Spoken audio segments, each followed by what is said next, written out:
अच्छा, आप एक सवर्ण जाति से आते हैं जिसको कि प्रिविलेज्ड मान सकते हैं। इसके बावजूद भी आपने जब पिछड़ों, दलितों और जो अनप्रिविलेज्ड के लिए काम करना शुरू किया, बात करना शुरू किया, तो इसका आपके दिमाग में प्रोसेस कैसे आया? कब आपको लगा कि ये बात करनी चाहिए? क्या कोई ट्रिगर पॉइंट था? और जब करना शुरू किया, आपकी अपनी फैमिली से, दोस्तों से कैसा रिएक्शन मिला? ट्रिगर पॉइंट एक नहीं होता है। जब आप छोटे होते हैं ना, तो आपको पता नहीं होता है। एक तो सवर्ण होने का सबसे बड़ा नुकसान ये है कि आप वो प्रिविलेज महसूस ही नहीं कर पाएंगे जो आपको मिला है। आपको लगेगा ये सामान्य बात है। मैं 7 साल का भी हूं तो भी मुझे पंडित जी का लड़का कहा जाएगा, और कोई आदमी 60 साल का है और किसी एसटी कम्युनिटी से आता है, तब भी उसके नाम के आगे जी नहीं लगेगा। ये इतना डाइल्यूट प्रिविलेज है जो आप सोच भी नहीं सकते। मुझे लगता है कि इस देश के सवर्णों की जिम्मेदारी है कि उनकी पिछली पीढ़ियों ने शोषण किया है, तो वो इस चीज के लिए बाध्य हैं कि उन्हें सामने आकर के माफी मांगनी चाहिए। आप बदला लेकर के कभी इस लड़ाई को खत्म नहीं कर पाएंगे। आप आरक्षण का विरोध करिए, करते रहिए। इस देश की 80% आबादी तो उसके समर्थन में है। आप करिए विवेचना, कितनी करेंगे? अंततः तो बहुमत से ही चीजें तय होंगी। आपको आगे आके और सम्मान के साथ ये कहना पड़ेगा।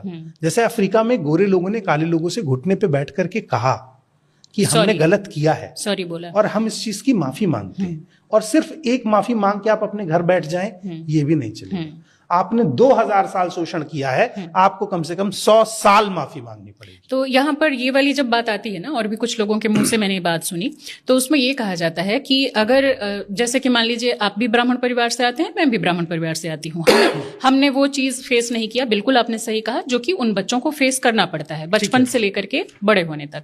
लेकिन इसमें एक जो सवाल आता है वो ये आता है कि मान लीजिए कि हमारे सवर्ण पूर्वजों ने कोई गलती की, तो क्या उसके लिए हम दोषी हैं, हमें आज माफी मांगनी चाहिए? या फिर ये तो वही वाली बात हो जाएगी जो लोग बोलते हैं कि बाबर ने कोई गलती की, मंदिर तोड़ा, तो फिर आज मुसलमानों को उसके लिए टारगेट किया जाता है। ये थोड़ा कॉन्ट्राडिक्टरी है। मंदिर नॉन लिविंग थिंग है, पर ह्यूमन तो लिविंग थिंग है ना।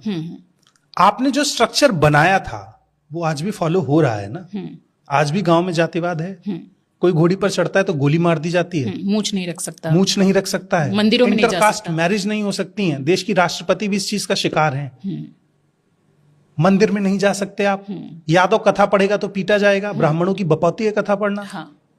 तो जब तक आप ये सत्ता नहीं छोड़ेंगे, जो आपको एक कास्ट प्रिविलेज वाली सत्ता है, तब तक आपको माफी मांगनी पड़ेगी। मैं कह रहा हूं जिस दिन इस देश में 4 शंकराचार्य में से 2 भी दलित होंगे, मुझे लगेगा कि सुधार हो गया। लेकिन वो कैसे होगा, ये आप बताइए। बदलाव कैसे? मैं ये सवर्णों से कह रहा हूं। वो आप बताइए। जब आप कह रहे हैं कि आपके बाप दादाओं ने नहीं किया, तो आप बना दीजिए शंकराचार्य एक दलित को। तो ये तो फिर जो हमारे रिलीजियस पुराने टेक्स्ट हैं उसका हवाला देकर के कहा जा सकता है कि वो नहीं बन सकते। कौन से टेक्स्ट लिखे किसने? आपने दलितों को संस्कृत पढ़ने नहीं दी। वहां से शोषण चल रहा है। जो कहानी एग्जिस्ट भी नहीं करती है, उसमें जातिगत शोषण को ग्लोरीफाई किया गया है।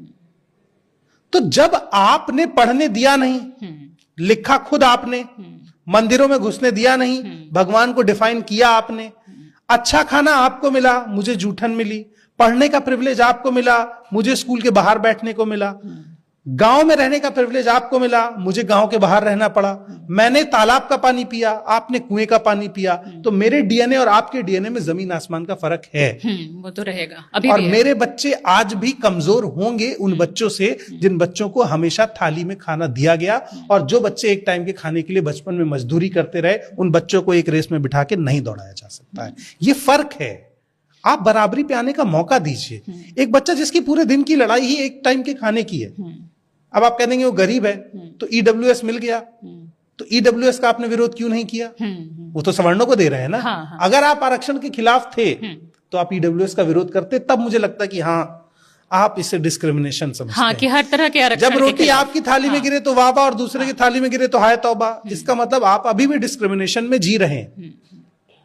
अच्छा, शहर में जो अंकल आंटियों से बात करो तो वो लोग अक्सर बोलते हैं कि अब कोई डिस्क्रिमिनेशन कस्बों या गांवों में नहीं है, जबकि आज भी आए दिन इस तरह की खबरें छपती हैं कि घोड़ी पे नहीं चढ़ने दिया गया, या मंदिर में वो गए, किसी ने पहचान लिया। जैसे नए बच्चे हैं तो वो जैसे जीन्स वीन्स पहने हैं तो बहुत बड़े लोग नहीं पहचानते। गांव के जो बुजुर्ग हैं उनको तो पहचान लिया जाता है, लेकिन जो उनके बच्चे बच्चे होते हैं वो मंदिरों में जाने की कोशिश करते पकड़े गए, उनको लोग नहीं पहचान पाए, तब तक वो जाते रहे। जैसे ही पहचाना गया कि ये फलानवा का बेटा है, पकड़ के उसको पीट दिया गया। शहर कि लोग इन खबरों को क्यों नहीं ध्यान देते और इनसे क्यों जानबूझ के आंखें मूंद लेते हैं, हम सबके माँ बाप? They are very much elite, ऐसा उन्हें लगता है। उनके सवालों का जवाब डेटा ही है। हिंदुस्तान में आईएएस हैं 5,577। इसमें से कितने ओबीसी होंगे? 4.3%। अच्छा, काफी 245। ओके। एससी कितने होंगे? अब बताते रहो डाटा। एससी 2.4% है, 135, और एसटी 67 है केवल। ओके।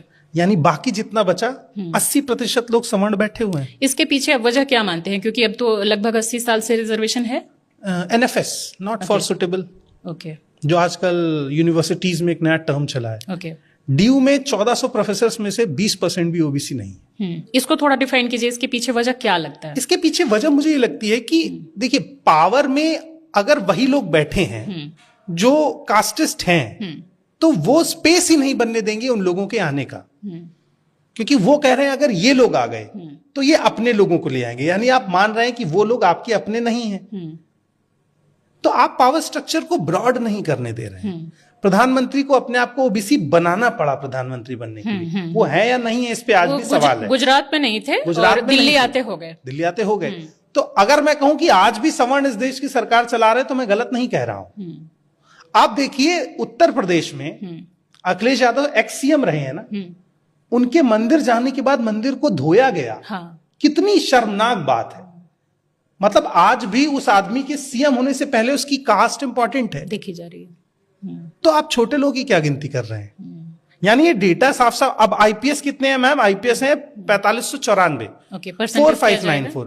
5.5% आईपीएस ओबीसी हैं, 3% एससी हैं, और लगभग 1.5% के आसपास एसटी। ये रिजर्वेशन के बाद का ये आंकड़ा है। रिजर्वेशन 80 साल बाद, लगभग 75 साल बाद। रिजर्वेशन को एक्सेप्ट करने में 25 साल लगे, फॉलो करने के प्रोसेस में लाने में 30 साल लगे, और इसके बाद अभी 100 साल और लगेंगे इसको डाइजेस्ट करने में। और देश में तो सरकारी नौकरी 2-3% है, प्राइवेट में तो रिजर्वेशन भी नहीं है। तो वहां आप जो जिस तरीके का स्ट्रक्चर काम करता है उसे तो आप चैलेंज भी नहीं कर सकते। साउथ अफ्रीका टीम ने, क्रिकेट की टीम ने अपने क्रिकेट में रिजर्वेशन दिया कि हम 4 काले लोगों को खिलाएंगे ही खिलाएंगे। अच्छा। सारे गोरे नहीं होंगे। तो आपको थोड़ा अपने लिबरल थॉट्स को ब्रॉड करना पड़ेगा। आप प्राइवेट ऑर्गेनाइजेशन में कह रहे हैं कि अगर हम रिजर्वेशन दे देंगे तो काम का स्पेस नहीं बनेगा। जैसे एक जज साहब ने आदेश दिया कि अगर महिलाओं को मेंस्ट्रुअल लीव के लिए हम दे देंगे तो फिर कंपैरेटिवली महिलाओं को नौकरी कम मिलेगी। क्यों? जो नहीं दे 10%, जो 33% महिला अपने ऑर्गेनाइजेशन में ना रखे, उस पर कार्रवाई करो, ग्रांट देना बंद कर दीजिए। कार्रवाई और उस पर 3 गुना टैक्स लगेगा। लगाइए नहीं, कैसे नहीं देगा? अभी नौकरी भी देंगे और पैर छूते घूमेंगे। अगर एक महिला ड्रॉप कर दे ऑफिस, बोलेंगे प्लीज काम कर लीजिए, आप मत जाइए। यानी सरकार खुद नहीं चाहती है। 33% रिजर्वेशन की बात 2022 में हुई थी, और लागू कब होगा? 2029 में। इससे तेज कछुआ चल बीच में डिलिमिटेशन होगा, बिना परिसीमन के वो सीटें ही तय नहीं होंगी, और उसके बाद होगा। मैं कह रहा हूं पॉलिटिकल रिजर्वेशन की मैं बात ही नहीं कर रहा हूं। उसका तथ्य ही नहीं। आप जॉब में दीजिए, आप बैंक्स में दीजिए, आप प्राइवेट कॉर्पोरेट सेक्टर में दीजिए, एजुकेशन में दीजिए, आप फ्रंट लाइन लाइए ना। आप समझ नहीं रहे हैं। 50% आबादी इस देश की काम नहीं कर रही है, करेगी तो देश कहां पहुंचेगा? आपने किचन तक सीमित कर दिया।